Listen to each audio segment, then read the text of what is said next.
భోజనం ఇచ్చిన తర్వాత అర్థం చేసుకోవాలి, అర్థం చేసుకొని ఏ వాళ్ళకి పీసీఓ ప్రాబ్లం ఎవరు ఉందంటే అందరూ మొక్కబట్టగా చేయలేపారు. ఏ వాళ్ళు తిన్నారు చాలామంది ఈ రోజు కూడా చెప్తారు ఆ విత్తనం ఒక గొప్పతనం చాలా బాగుంటుంది. అందరూ ప్రతి ఒక్క ఆడపిల్లలు ఉన్న వాళ్ళు కంపల్సరీ కులాకార విత్తనాన్ని కాపాడుకోవాల్సిందే కంపల్సరీ. ఇప్పుడున్న సిచ్యువేషన్లో చాలా ఇది ఉంది.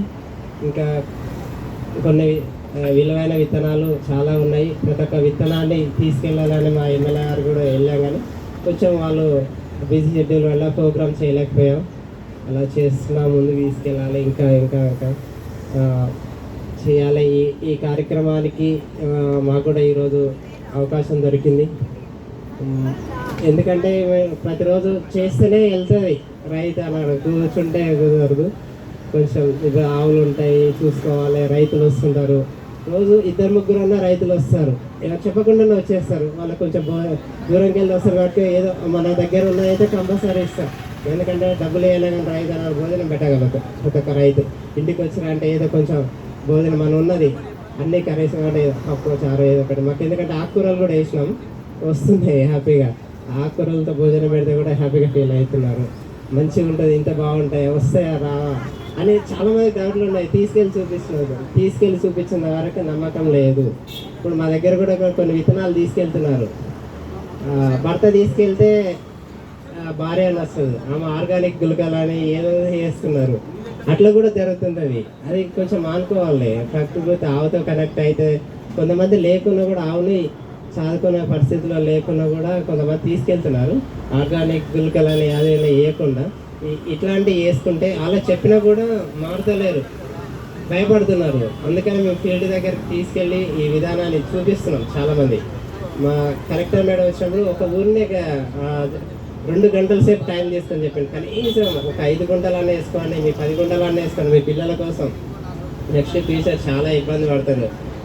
ఆవు వదిలేసి అంబులెన్స్ ఎక్కేస్తారని కూడా ఒక జిల్లా కలెక్టర్ చెప్తుంటే చాలా హ్యాపీగా ఫీల్ అయినా మేడం.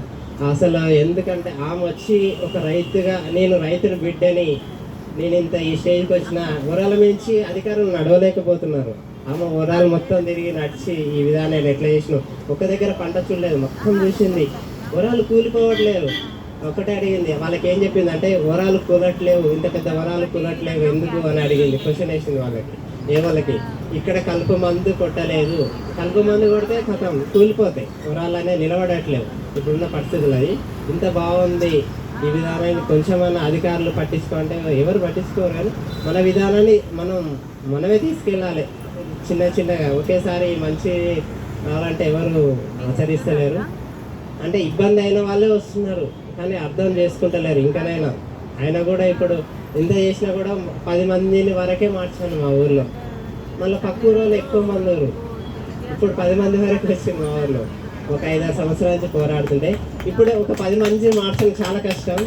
ఇప్పుడు 5-6 సంవత్సరాలు అవుతుంది చెప్తా ఉన్నాం, వస్తూ ఉంటారు. మా అమ్మ నాన్న కూడా ఫస్ట్ తెలియలేదు, నీ వ్యవసాయం నువ్వు చేసుకో, మా వ్యవసాయం మేమే చేస్తున్నాడు. ఒక 2 సంవత్సరాలు అవుతుంది మా నాన్న తింటుండు.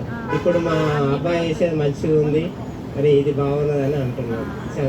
ఇప్పుడు మా పిల్లలు కూడా ఇక్కడ హైదరాబాద్కి వచ్చి 1 వీక్ అయింది, ఇక్కడ ఉంటున్న వాళ్ళు కంపల్సరీ.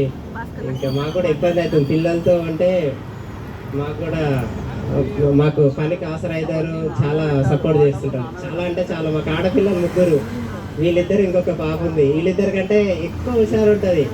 ఆమె ఊరిలో లేకుంటే గల్లీలు అందరూ మాట్లాడొస్తుంది, తిన్నావా తినలేదా అని. ఇవన్నీ ఊర్లో ఉంటే తెలుసు, ఇక్కడ ఉంటే ఏం తెలియదు. ఊరు మొత్తం తిరిగేసి వస్తుంది, మీ పాపని తీసుకురాపో అంటుంది నాకు రోజు సాయంత్రం కాగానే. అంటే ఆవుతో